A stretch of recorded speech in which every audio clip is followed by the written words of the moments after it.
Prepare to be disturbed. This video delves into the chilling case of Todd Kohlhepp, a seemingly ordinary man who concealed a monstrous secret.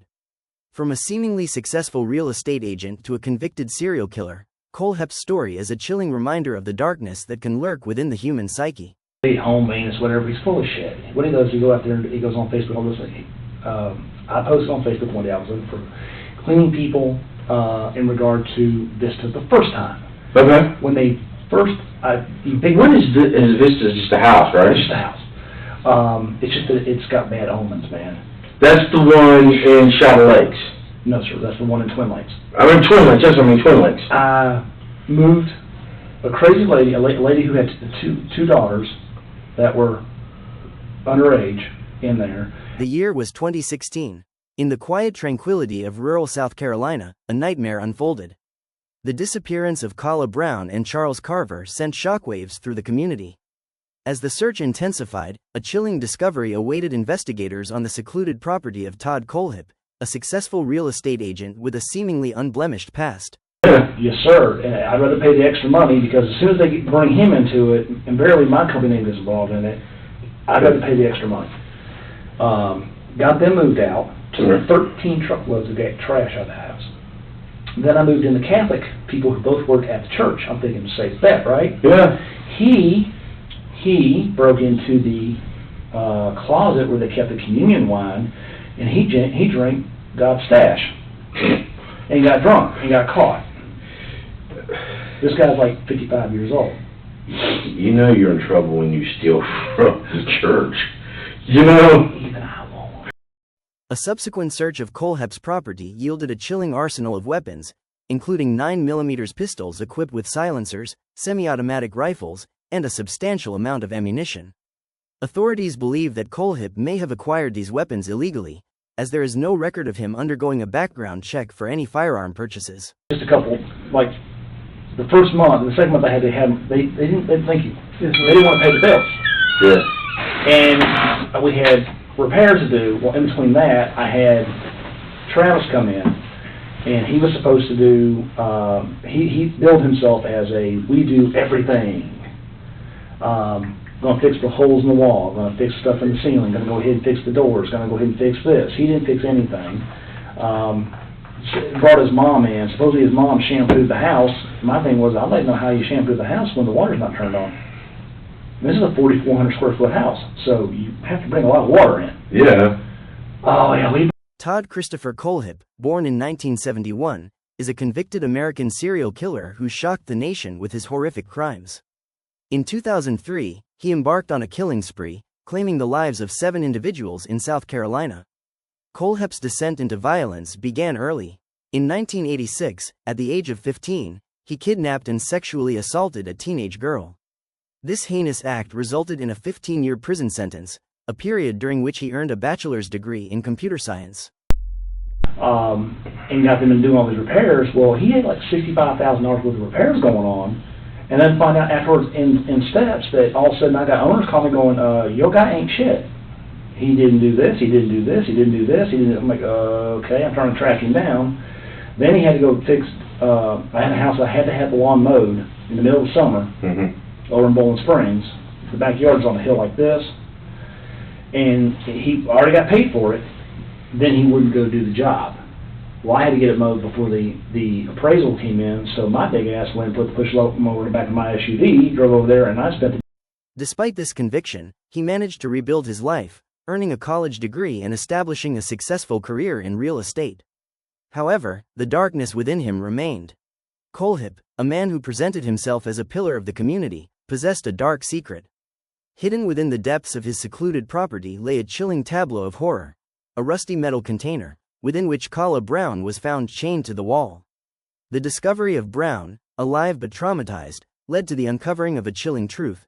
Kohlhepp was a serial killer. The dilapidated one, and there's a metal one. The metal one I left. Okay, yeah. There's one, it's just, like when we were walking out there, you could see where it had been, and it's been a long time. Well, it was where they used to be. I drove that forestry cutter. I drove in and put the thing up and just Cuisinarted them. Okay. I didn't know there was another one out there, unless I missed one. Yeah, it's out there. But he used to hunt out there on that land, and he, one of the nieces was under the impression he did work for you, or he cleaned for you, or one serve or something like that. I've never seen him before. Okay. Now, as far as the land goes, I mean, I went out there almost every day, Mhm. actually every day, and sometimes more than once. Yeah. And I mean, I patrolled I made sure the neighbors saw me. Okay. Okay. When they see you, they don't bother you, except for the guy who's across, in the right. The investigation that followed revealed a chilling history of violence. In 2003, 4 individuals were brutally murdered at Superbike Motorsports in Chesney, South Carolina. The victims, Scott Ponder, Brian Lucas, Chris Sherbert, and Beverly Guy, were gunned down in a cold-blooded execution.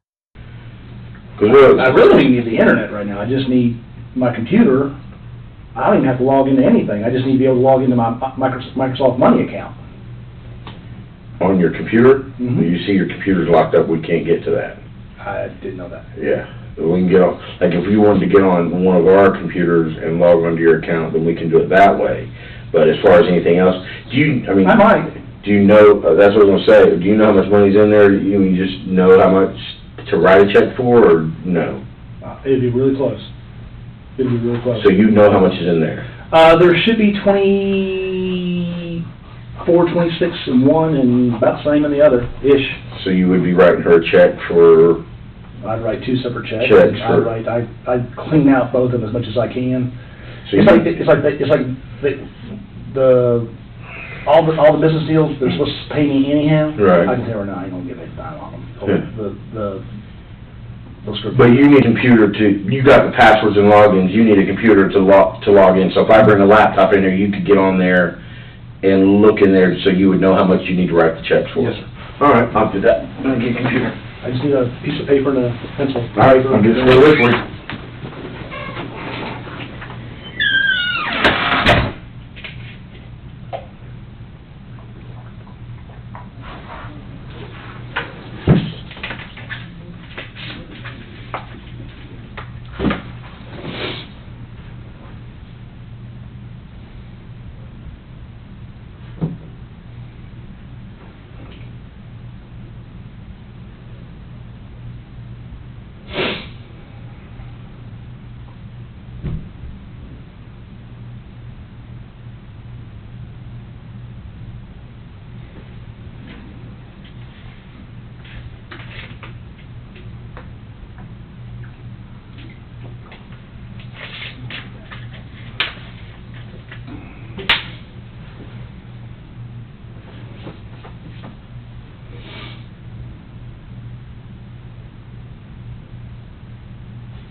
Yes, please.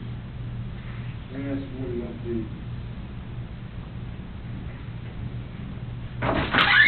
What you want to eat, man? Whatever you guys want. Whatever's convenient. Man, we ain't going through this again. What you want to eat, buddy? He's going to grab something. Bottle of Happy. A T-bone? What's convenient here local? I mean, there's stuff on the actual highway. You got KFC, you got McDonald's at the Circle, you got Burger King, Burger Bojangles, King. Chick-fil-A. Chick-fil-A, well, not on Sunday. Not on Sunday. That's right. Subway, Miami Grill, Miami Grill. They got stuff like your basic Euros, stuff like that. Greek stuff. I can go Subway, I can go Burger, I'm good. What kind? You want Subway? That's fine. What kind of sandwich? Something hot. They got that new steak, Philly steak sub, pretty good. Oh, hell yeah. Yeah, it's good. And what they'll do is they'll melt it, toast it, and the cheese will melt down all over the stuff. It's really good. You want the Philly? Sure. That's excellent. I'll tell you this, if you're gonna do that, the better place to get it is Miami Grill. Because they have the Supreme, and it comes with the Philly steak and cheese, and it's got lettuce, tomato, and everything on it. Miami Grill makes a better one than Subway. But it's up to you. Everything. The one at, Lettuce. Sure. Tomato. No, I like tomato. You don't like tomato? I like tomato. They got jalapenos. Onions. I like jalapenos. the one at the grill comes with this. Jalapenos. If they got them. If not, no big deal. I got you. That's fine. That's fine. Mayonnaise. Yeah, a little bit. Mustard. No, I'm good. Vinegar. Oil. Salt, pepper. Okay. What do you want to drink? Coke. Some sort of chips. I'm really not picky. Plain or barbecue? If you got something that's got like sour cream and onion or some sort of like I got you. something got flavor. I don't eat normal potato chips. I got you. Alright. You're back, buddy. That's your pencil and pen and paper. Oh, let me go. I need to use my mouse. That figure pattern.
I'll tell you something, man, and this is...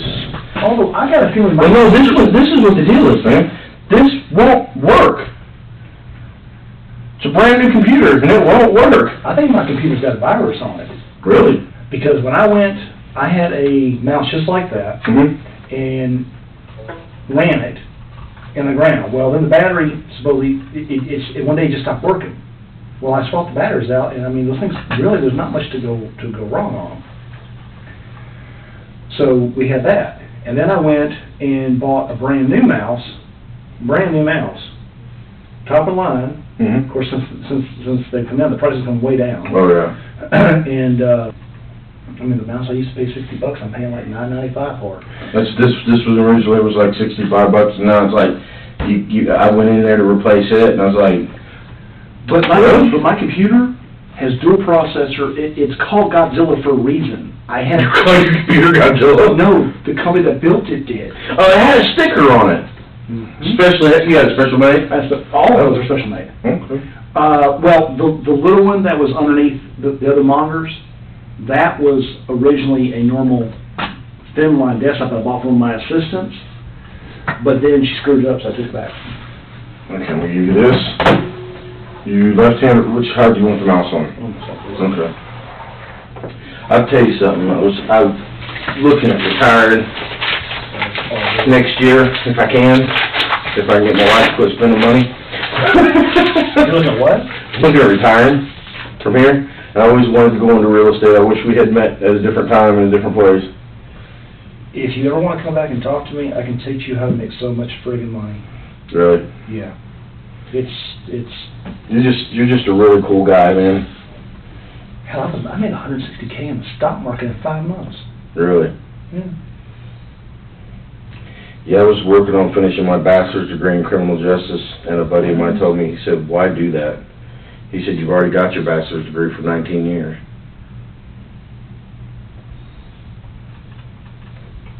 He said, your best bet is to go do something else.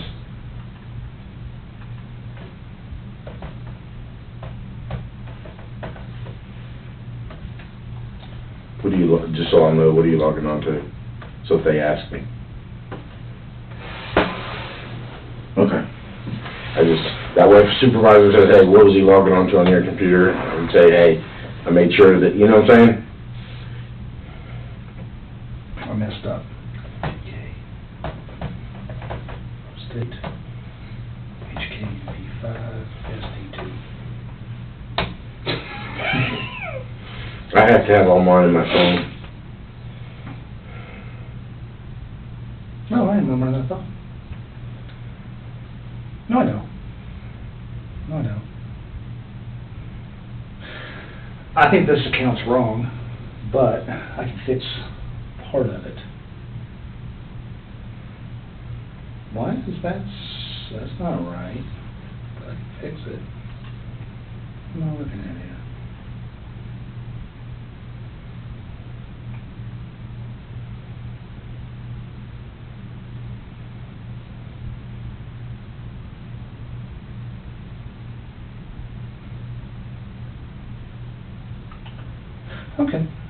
Okay, I can solve this problem. There's not many problems I can't solve, I just get enough computer around me. Oh, I got very good at, See, like my wife and our dream's always been to flip houses and stuff like that. I've got a friend that does it in Florida, who's pretty successful at it, but I'm real interested in the stock market. I'm just really stupid at it. And I've got a friend who does real estate, like I was telling you here, and I wouldn't trust him to cut my grass, but he is doing good in real estate. I don't understand. Let me explain both those to you, how to make money without screwing yourself in a second. Okay. So I did sales for, I don't know if you remember all the Gold's Gyms that were here. I opened them. Me and a guy named David Dixon and a guy named David Gillespie.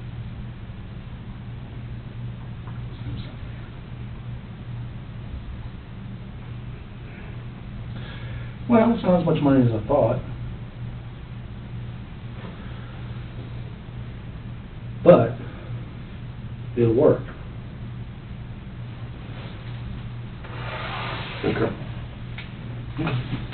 It's more than what my mom has nothing.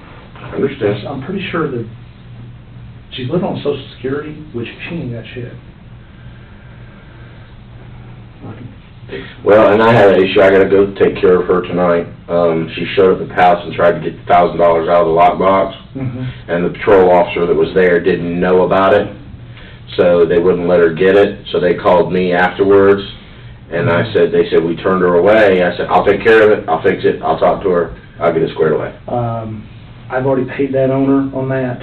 but that was supposed to be with late fees, all that in there. There's $1,000, $1,050. The guy always drops it off, so when I know he's gonna drop it off, I just go ahead and pay it. Well, I want to tell you this too. I talked to my lieutenant about the $13,000, and he said since that is not part of any of this, there should be no problem releasing it. Okay. We just have to go through some paperwork and some protocols, so we may have to you come back over here again tomorrow to sign that over. Okay? And what I'm going to do today is I got to talk to my lieutenant and the sheriff, or my captain and the sheriff about these checks, because we have a search warrant at your home, bringing the checks to get you to sign them. So, and I got to see how, legality-wise, how we can do that. So what I'm going to do is I'm going to do it all at once. Bring you over here, get the check, get you to write out the checks, because I've already talked to the solicitor and everything, and they said as long as it doesn't have anything to do with the case, then we're good. And I said he doesn't. It has nothing to do with it. He's a legitimate businessman, real estate, he's legitimate. I said, he said then the sheriff's office can handle that. So that's what we're going to do. And that way I'll probably bring you back over here tomorrow. Well, if I can get her this, she has something to work with. Okay. Then she give, pretty much, I'm going to have her give basically half of it, then she get to Ashley. We're going to go ahead and get I got to get a power of attorney done, because I can turn it over. The house is paid for. Well, I'll just cut the price to fire sale and get the thing sold. I mean, it's $175,000. You want a $175,000 house for $150,000? I couldn't afford it. Yeah. Get in, get down, get out. Just a quick sale. Quick sale. $150,000. I just pay for a kid's college. I just pay for kids' college, and Ashley's taken care of. My dog's taken care of, because Ashley can't afford to feed those dogs. Right. I've been kicking her everything from dog food to those rawhide bones. You were worried about her getting fired. Where does she work? A place called SDS, Southern Design Systems. Where's that at? If you go down, you'll never find it. If you go down 29... The logo's SDS. I've seen the logo. If you are across... If you coming down 29... Do you want to log off of that, or? Yeah, I just want you to see us here. I don't want you to... No, I don't take this the wrong way, but I trust you. We're good.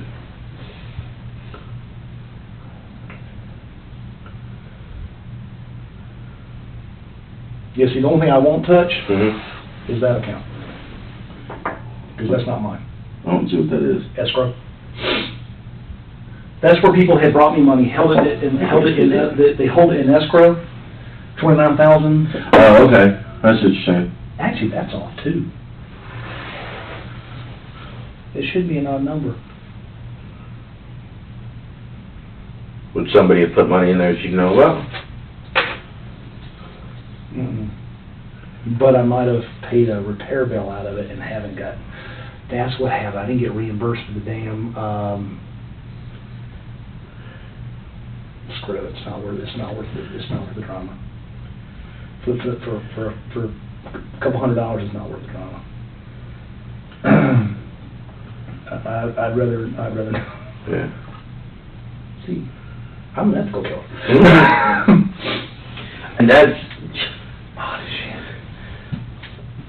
Me and the sheriff had a long talk about that last night, and I like the sheriff. He's a great guy.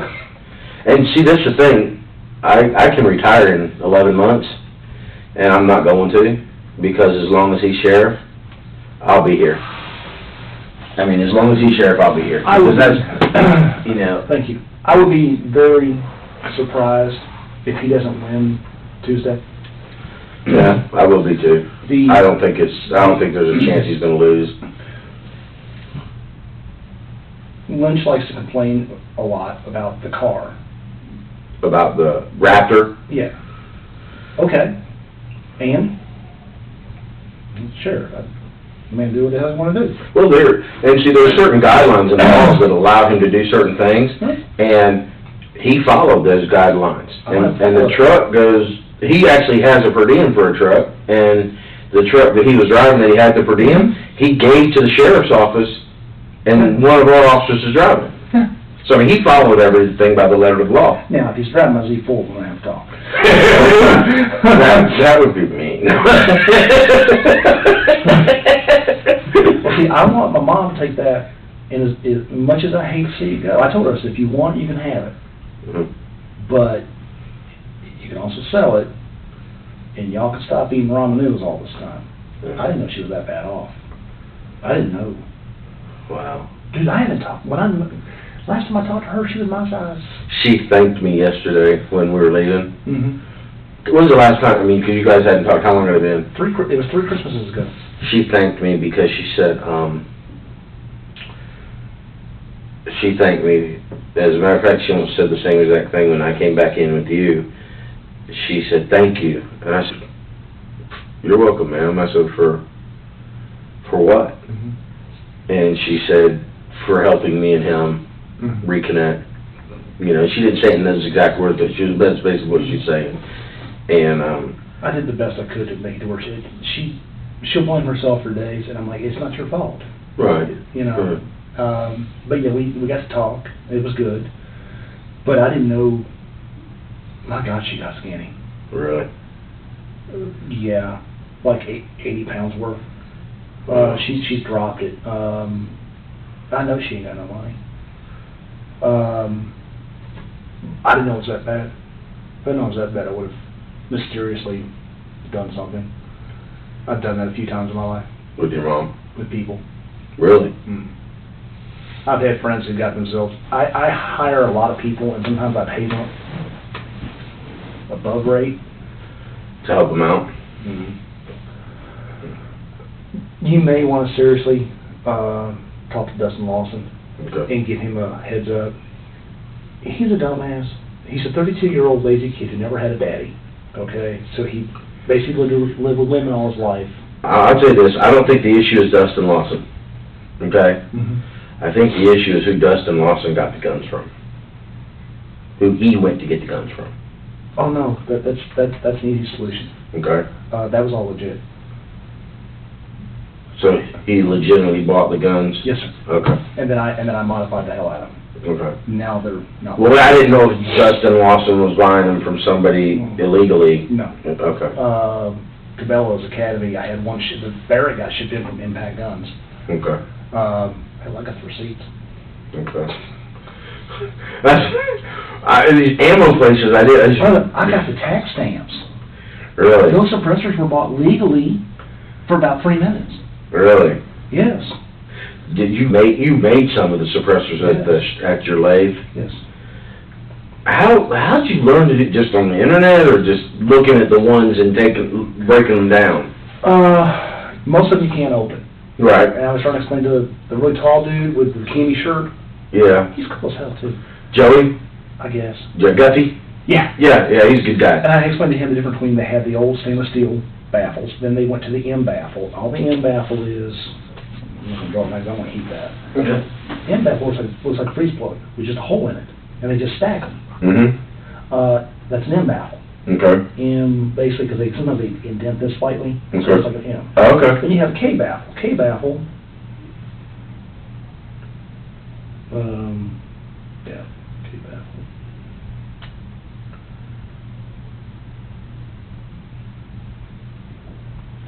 Now what this looks like from the down view is you have a circle. And then of course right here is your hole the bullet goes through. Then you have to take a milling machine or drill, will work, and bore a small hole at a diagonal so that you basically cut a hole through to there. Right. Okay? This has to have a, well, actually you can leave that alone, but you got to bore a small hole right here. Hold on a second.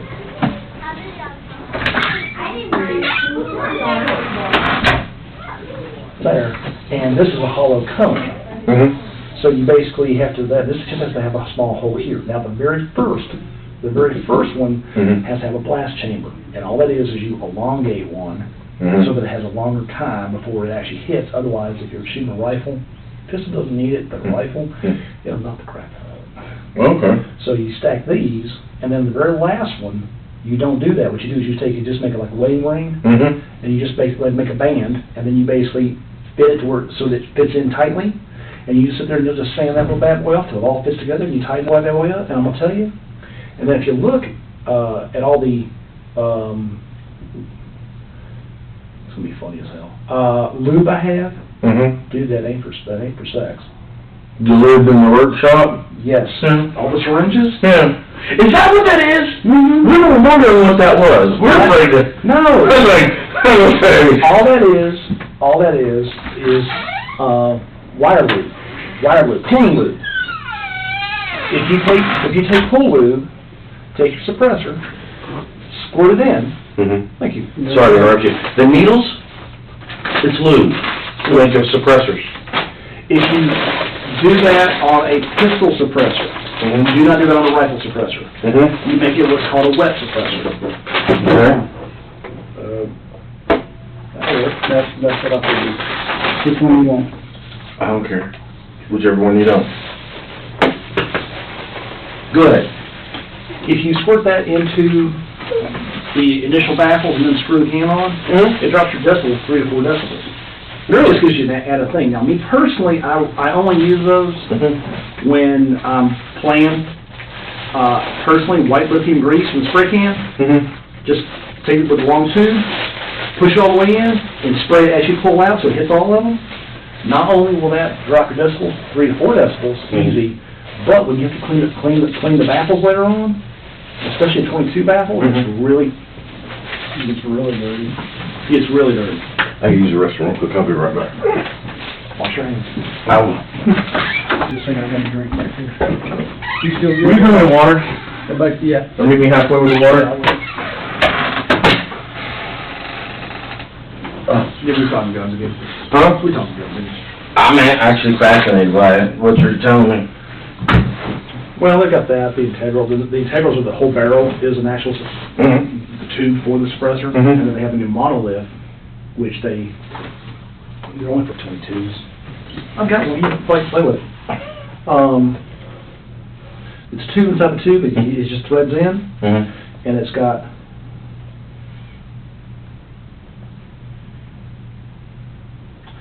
You've got the hole through. It's like washers. But what they've done is they've just basically taken a milling machine and drilled through and just taken out as much material as they can, so as light as possible. Run that bad boy through it. Thank you. Yes, sir. So, I'm gonna eat it. Good. He has a hiatal hernia, so he has to eat alone because he eats slow, real slow. And he feels bad if he eats around other people and it takes him too long. I love him to death. Good, thank you. I mean, I love him to death. He's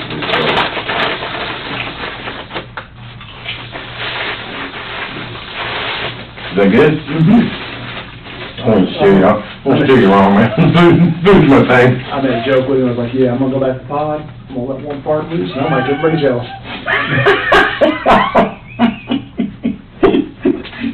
Take this crop dust, bitch. So, y'all have sandwiches again. Pretty really around. Oh, they're all back in the pod. They're just... Well, the thing about it is, kids today, they call them millennials. And they want everything handed to them at a buddy. And this is when I first realized it. We didn't expect it from my generation. When have you ever been to Jacksonville? Jacksonville, Florida. I have not. When you come into Jacksonville on St. John's River, and through the intercoastal, there's a place called North Florida Steel, North Florida Shipyards. His parents owned all of it. And his dad and his uncle. And he went to the Citadel. He was going to go into the military. Found out he had a heart murmur. So he couldn't. So he goes to the Citadel. He graduates from the Citadel. He thinks he should go from the Citadel to the boardroom. No. The dude doesn't work like that. You've got to pay your dues. It took me, I've been in violent crimes now for 5 years. I've been a cop for 19. It took me that long to get to violent crimes because one of the guards that's at the jail is a friend of mine on Facebook. Haven't seen him. He had a heart problem, had surgery the other day. Chris something, I don't remember his last name. I know what you're talking about, yeah. Super nice guy. He's really depressed. And I mean, I was the guy on Facebook that used to always kid with him. Mm-hmm. It's going to blow his mind if he ever sees me. We've never met. But I'm always the one giving him the pep talk about, dude, seriously, you know, I call him my Aryan. Bald-headed kid. Yeah. Yeah, I know exactly what you're talking about. We were talking one day, and he wants to work the jail, so that eventually Chuck Wright will let him move to patrol, because he wants to be a sergeant or something, and he wants to go SWAT. I said, well, that's great, but you realize it's going to take a little bit of time. Yeah. Well, and the thing about it is, and I say this now, most other sheriff's offices do that. And the reason being, when they put me on the road, straight out of the academy, after my field training and everything, I really wasn't ready.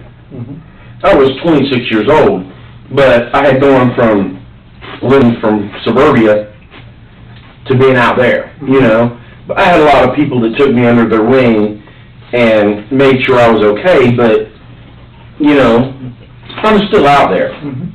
So the sheriffs, and he's modeling other agencies, you put them in the jail, they're in a controlled environment.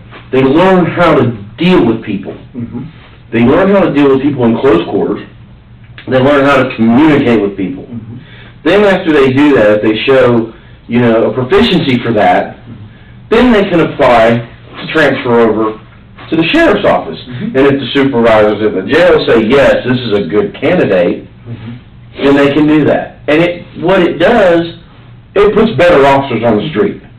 You know, because one of the worst things you do, you give a young kid a badge, and I ran into it. You give a young kid a badge, and he goes from college to a badge and a gun, and he's 6 foot tall and bulletproof, and you're not going to tell him anything. He knows everything. That's where you get the one officer who does bad. But then from that moment on, the public sees that one officer. He doesn't see the other 80 that are doing their job. I haven't had a bad experience with law enforcement. My experience with law enforcement has been when I got messed up.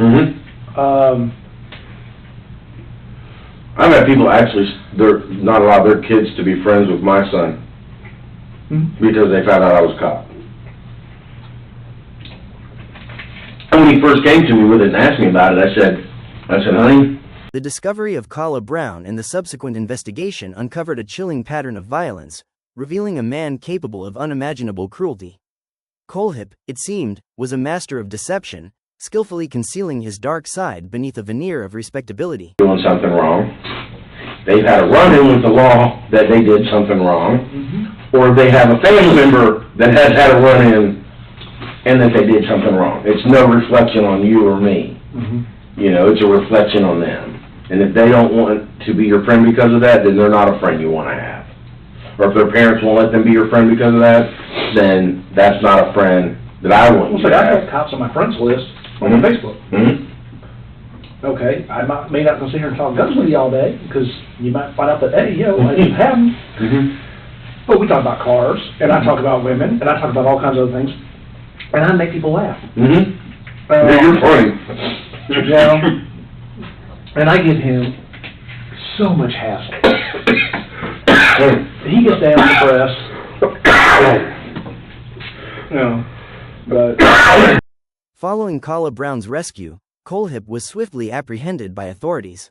In a surprising turn of events, he confessed to the 2003 Chesney shootings, a crime that had baffled investigators for over a decade. This confession, however, came with a condition. Kohlhepp requested a meeting with his mother, seeking permission to transfer funds to a friend's child's college fund. closet? Is it going to be in the closet in your house? Probably the one in the house. Excuse me. Damn thing still fits. What's it look like? What kind is it?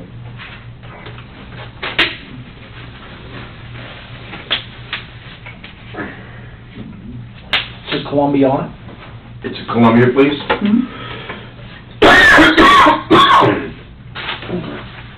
The shoulder holster, do you still have that? No. Okay.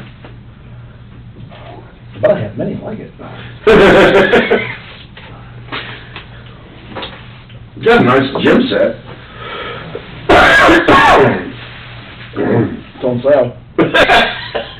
You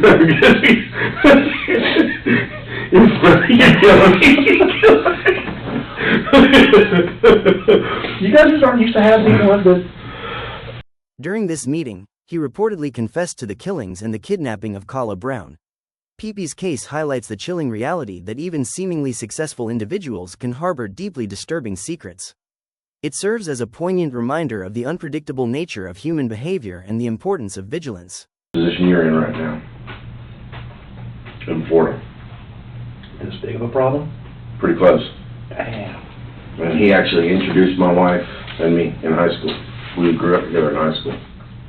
So that's like, I grew up with him from the 7th grade through college. His issue, he was a correction officer, but his issue was he married a girl and she got him hooked on drugs. And, you know, he ended up making some really bad decisions. So kind of like, and he made me laugh. So when I'm sitting here talking to you, I kind of see that, you know, my friend, you know, so that's kind of, you know, it's kind of a I'm just wondering how... surreal feeling. I wonder how this is going to play out. What do you mean? The case of Todd Kohlhepp serves as a chilling reminder of the darkness that can lurk within seemingly ordinary individuals. It is a story that continues to haunt those who were touched by his crimes, a chilling testament to the unpredictable nature of human behavior. Away from anybody and everybody, which I don't expect. I actually expected Ernie. What do you want? I mean, all joking aside, okay, what do you want? Take me out back, shoot me back in the head. I wouldn't. Let me add this. I studied psychology a little bit in college. You want me to finish, like I said, I'm working on finishing college. The people at Superbikes made you angry. I don't know, you tell it, well, people at Superbikes made you angry. And not just angry, but I mean, they belittled you, they humiliated you, they made you angry enough to do what happened. And then you had the situation this last Christmas, and then this most recent situation. The time span. What kept anything from happening? You know, because that's a question. I don't need to kill. Well, I'm not saying you do. I mean, you know, but that's a genuine question. I mean, per your legal definition, I'm serial, but I'm not. Okay. Honestly, if Johnny hadn't pulled the knife, if you'd seen the knife, you'd laugh your ass off. Really? Oh, God. Black and white tiger stripe. It was one of those... The handle? Yeah. The one time you buy at the little convenience store? Are you serious? I'm going, my ammo costs more than your damn knife. Are you kidding me? You're costing me money. If you're gonna stab me, at least stab me with a butt knife or something, you know? something with a little history, you know? Pick the thing up and let them win.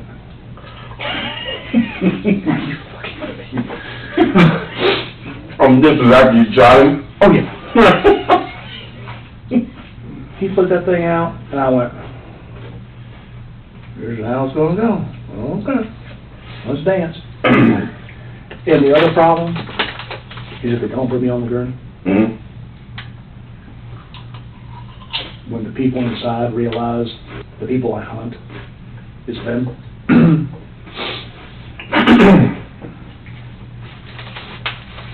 I'll be scared to death of you. They'll be scared to death of you. Because I know the rest of my life I've never heard another person. I'm entirely okay with that. It's like with Superbikes and with this, it's just a reactional situation. Isn't it? I wouldn't have ever heard another person again. I had a problem with the drug dealers, but I kept it under control. But then Very uncool. Very uncool. I had a drug dealer. I lost my cousin, my best cousin. You always have, my dad's family's a small family. I mean, I shouldn't say small family. His father had 6 brothers and a sister. But as far as he was an only child. My mom's family, she's got a big family. I had a real close cousin. And in the beginning of the year, someone gave her some drugs that they shouldn't have. And she had a heart condition. And she went to sleep. And they were low financial means. And she went to sleep with her daughter, the bed, and passed in her sleep. Then her daughter woke up and found her. And that's something. This video explores the disturbing depths of human depravity and serves as a cautionary tale.